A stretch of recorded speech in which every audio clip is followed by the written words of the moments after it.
Hello, welcome to Books and Company. I'm Ron Carlson, and today our guest is the writer Peter Baird, who's here with his novel Beyond Peleliu. The main character in the book, the person who wrote the letter that you read and so on, is a driven and very highly motivated, bright guy who becomes a lawyer. Yes, he becomes a perfectionistic lawyer for whom perfection is absolutely essential in his life, because his father insisted upon perfection and punished imperfection, and so the only way he could remain safe with his father growing up was to be perfect at everything, and you can't do that. Right. And so by the time the son is in practice in San Francisco with a large law firm in the middle of a huge case that goes to trial, he hears about his father, whom he has not heard from in decades, or about his father. And the last part of the book is the interaction between the son, the lawyer's son, and the doctor father. By that point, the doctor father is coming down with Alzheimer's. The son is imploding with his own problems. And then I did something in the book that I've never seen before, but I don't claim any insightful creation of it. But I decided that I could use emails as a way of creating a backstory to give the lawyer son a email trail with his girlfriend, with his therapist, with his colleagues that would fill him out in terms of an emotionally flawed guy. And so the emails became a very important part of the book. It's an interesting, emails are creeping into fiction more and more. I've seen that. We see it. He gets involved, how would you describe in a phrase or two the father-son relationship?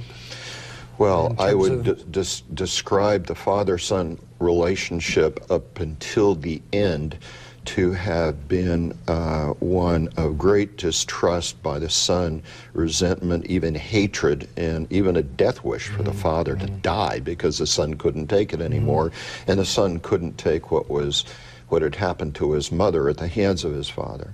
The father, being the victim, unwitting victim of post-traumatic stress disorder, really is unaware of what he's doing to himself or to others around him.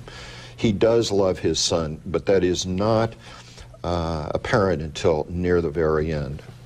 The son also is a lawyer. One of the big features of this book is this huge case with Shasta natural gas, and it must be very, very tempting, although possibly problematic, for a lawyer to want to use elements of the various cases you're involved in.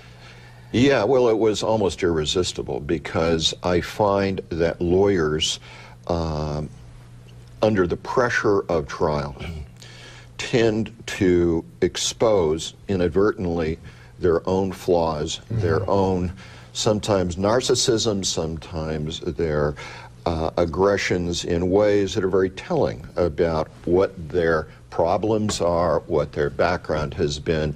And I wanted the crucible of a trial to bring out in the son the inherited, almost genealogical flaws from the Battle of Peleliu, the wound to the hand, and the father who suffered from it since Peleliu. Right.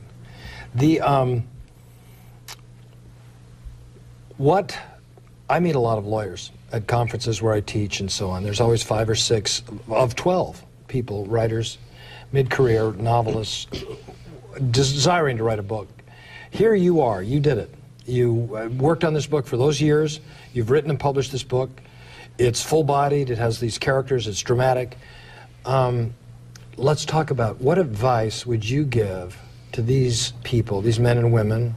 Some of them are, I mean, not necessarily lawyers, but people who have had other professions and are going to step into a book.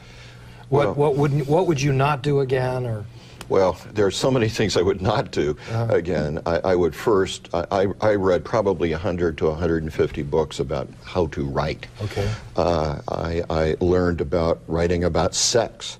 At first it was he entered her, or they did it, he did it, they both liked it, that kind of thing.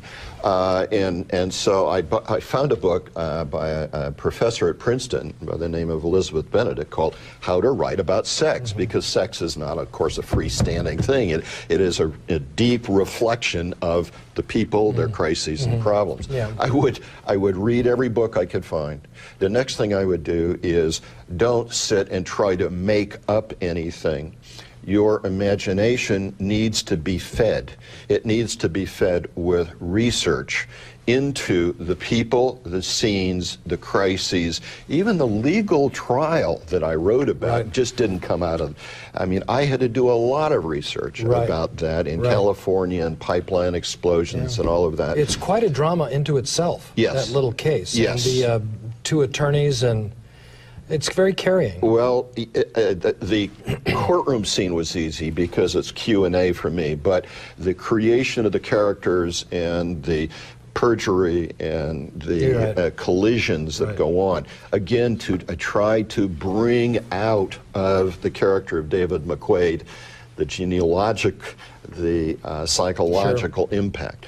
But I would also emphatically say to any would-be writer, not just write what you know, which is an old saying, but to never give up. I wrote a piece for Writer's Digest magazine on rejectionology, and I am a certified rejectionologist, having been rejected by so many judges, juries, clients, women, you name it, I understand it. and editors.